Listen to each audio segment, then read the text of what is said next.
Hello everyone, we are in Kibbutz Yotvata, started growing wheat 20 years ago. In this section, we always had the problem of too much mud and too much water getting inside of wheel number 3. As you can see, 1, 2, 3.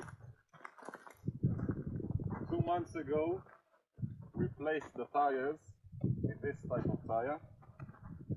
Since then, we didn't have any problem of tires getting stuck, wasting time on pulling all this machine out.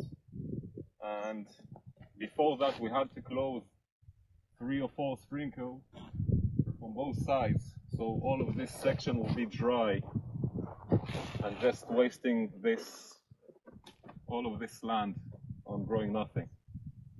Since we started, we installed this one. No problems for the past 2 months, and everything is working according to plan. That's it, guys.